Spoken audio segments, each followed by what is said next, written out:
Welcome back to another edition of the Murfreesboro Real Estate Report. Man, hard to believe. March 1st, 2026. Wow. It just seems like we started the year not long ago, and here we are, 2 months into this. So, man, just amazing.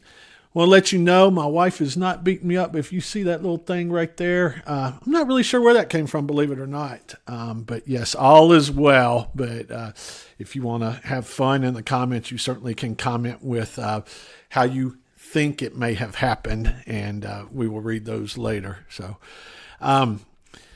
boy, it feels like spring out there right now, and I can tell you that the real estate market is already feeling like spring as well. Let's jump on into it without any delay here. Let's go ahead and look at our market details, and you will see that the Turner Victory Team's market health score that we put on each county here in Middle Tennessee. Our market health score right now is 43, and what we're looking at on those is it has to do with local market. It has to do with just kind of a lot of macro indicators and demand signals. So month supply right now for Rutherford County is 3.3 months supply of inventory. Our inventory it's kind of weird. Our inventory is trending up, but this week we're down, and we'll see that here in a minute. So our average true days on the market, where we look at not only the homes that are on the market according to the MLS, but we go back and look at those that were listed previously and got pulled off for whatever reason and came back on. The true days on the market in Rutherford County right now across the board is 110 days, the way that the Turner Victory Team calculates that. Some of the other indicators, the big thing this week, if you look at that 30-year rate, we've looked at that, and we'll look at it a little bit more in detail at the end of this, but it closed out. The Fed sends these things out as of their weekend is on Thursday. So as of Thursday, it closed at 5.98%. That is the first time we've been below 6% in probably 3.5 years. So that's definitely a good sign. We've got a graph on that will show us kind of where we were a year ago. And like I say, we'll look at that before too long. Consumer sentiment is cautious at 56, which is, it's actually rising just a little bit, believe it or not. Our affordability, we're calling it good. And what we mean there is that it is trending good. President Trump in his State of the Union hit on this just a little bit about affordability. And things have become just a little bit more affordable for home buyers over the past few months. A lot of that has to do with mortgage rates dropping a little bit, but some of it has to do with wage increases. Now you can debate whether it's median, whether it's average, and all that but the stats show wages have increased slightly. And also home prices, for the most part, have leveled out. They're either appreciating just a little bit or depreciating just a little bit, depending on where you're looking at there. So all three of those factors combined, we're looking at saying, okay, affordability is trending in the right direction. And we also look at the MBA mortgage applications. This week it was 150, which is below average, but it is up over this time last year, and we have been trending a little bit above last year's numbers. So it does tell us that in the next 4 to 6 weeks there will be a small percentage more buyers in the market than what we've seen, than what we saw last year. Our showings and listings, I'm not going to get into that too much because we're updating some of the stuff there, and we'll cover all our weekly activities here in a minute. As I said, the leading indicators, we've hit on all that. So let's go on over to our weekly market report. This is for Rutherford County, and again, we have the our market health score of 43 for Rutherford County. That is down a little bit, and the main reason why is because this month's supply over here is up. Our inventory is actually up a little bit. We'll get into that a little bit more. But 1,346 homes are available right now.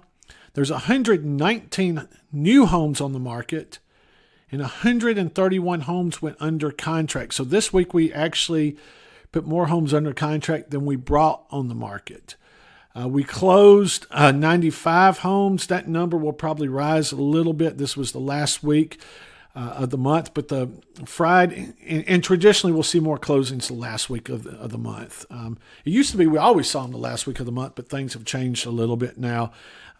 But all the data is not in, so we're not going to look at February numbers yet. We will look at those next week because we'd still like to have time for all the numbers to come in since the last day of the month was on a Friday. Those just all haven't been aggregated yet. We had 83 homes get delisted, which means they were pulled off the market for whatever reason. And if you look at our month supply, anything below 500 is in the green, which means it's below 3 months supply. We also see that in the 8 to 900 price range, which is very interesting. And there's just not a whole lot of inventory there, so just a slight movement affects some of that. So let's look at some of our charts. Our active inventory for this week, we were down 1346 versus 1349 last week, so basically flat on inventory. Now, you notice last year we were rising at this point. I don't know if this is just a one-week anomaly or if this is kind of where we're going to sit. Only time will tell, but we will keep our eyes on that. Also, month supply. Our month supply is going up, but we've got this on a 6-month trend. So you've got to think about this is looking at all the closings from here going back 6 months, which would include the fourth quarter of last year where things were a little bit slower. Compared year over year, yeah, we actually are rising. I don't know, with the way that the inventory is coming in a little bit slower, new listings coming in a little bit slower, and pendings are up. I don't know if that number is going to keep rising a whole lot. I'm really going to pay attention to that. I think we may level out a little bit, but we will see. New listings, and normally I would turn some of these off because there's a lot of squiggly lines here, but I think it's important to leave them on for this one and for the pendings this week. If you look at the orange, this is what's going on in 2026. The blue is 2025, and 2024 is in the gray. And if you look, we started out the year beating the past 2 years in new listings, but then all of a sudden we noticed this little trend where we were trending below 2025. And we've done that every week since then, except for last week, not this past week, but the week before, where we had a lot of new homes come on the market compared to the historical days. But look at this. We're down at 119 right now. That, with us trending down below, especially if you look at the way we're trending below 2025 numbers for the most part, really keeping our eye on there, hoping inventory is not getting tight.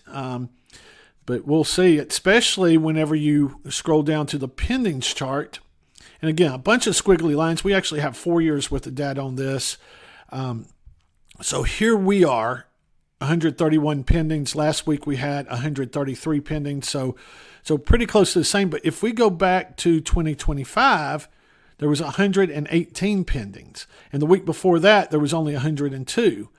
And even going back to 2024, 118, 113, 111. So you can see if I pull 2023 off of here, except for 1 week, we've pretty much been trending above 24 and 25 numbers, which is what we thought was going to happen. And we are not far off of 2023 numbers, except for the ice week here. Our numbers are just a little bit below 2023, which is about where we thought we were going to be this year. So everything, it rarely works out this way, but right now everything is working kind of the way we thought it would. It does mean that the market is picking up. Probably the thing that has me most concerned right now is we're not seeing the new listings come in like we thought they would. As the mortgage rates drop, and hopefully they'll continue to drop some, but I do think we may see a little bit of loosening up of that locked-in inventory where people have, they have a 3%, 3.5% mortgage.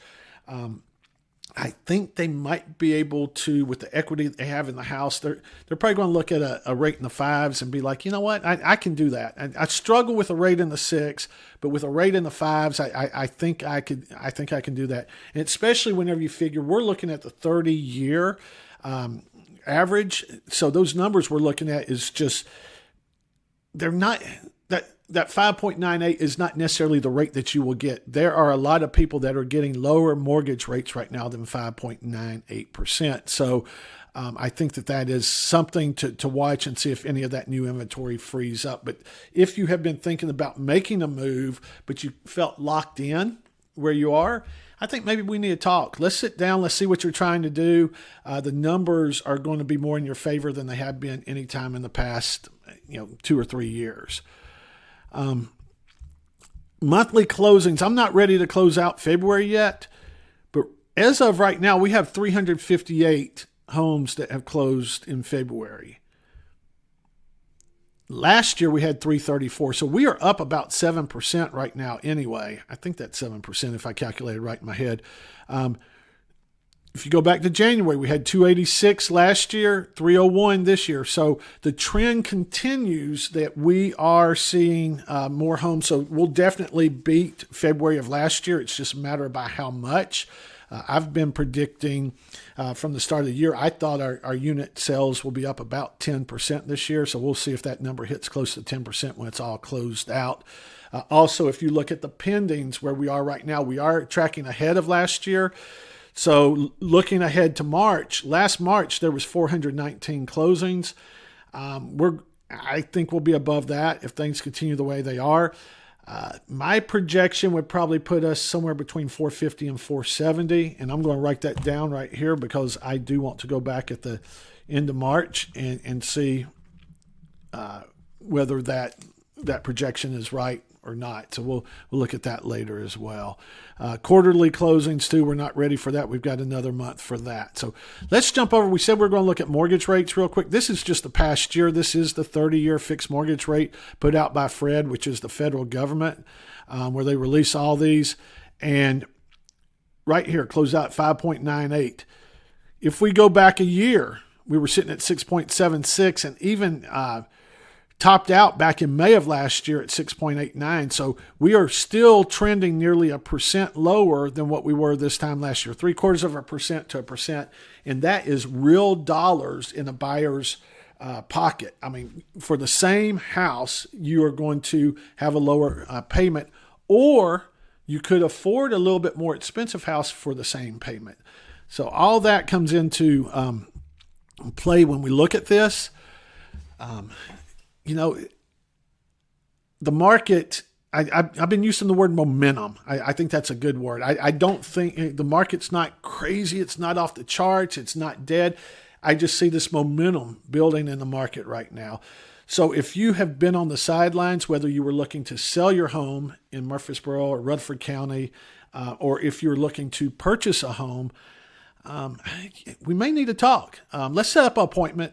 We offer free consultations and sit down with you, see what you're looking to do, see what your goals are. Let's look at the data. Let's just look at everything that's going on and see what the right move is for you. That's what I like to do. That's here at the Turner Victory team. We do like looking at the data. We feel like data is important because it helps you make an informed decision. It helps you make we use like the word, we like to use the word clarify. We like to help you clarify what your decisions are. If you do this, what are some possible outcomes? If you do this, what are some possible outcomes? So if you want to sit down and look at all that, please reach out to myself, John Turner. As I said, I'm the team lead of the Turner Victory team, or any one of our agents on our Turner Victory team. We've been very blessed that over half the agents on our team have been with us for over 10 years. And that means a lot whenever you are looking to buy probably your biggest asset or sell it. You want people that have walked through this, they know what's going on, and they can help guide you and help give you information that will help you make good, solid decisions. So feel free to reach out to us. Again, we bring this information to you every week. We enjoy doing it. We hope you're getting something out of it. Please make sure you've subscribed, comment on how you think this happened, because I really don't know. And we will see you next week. But till then, I hope you make it a great week. Thank you.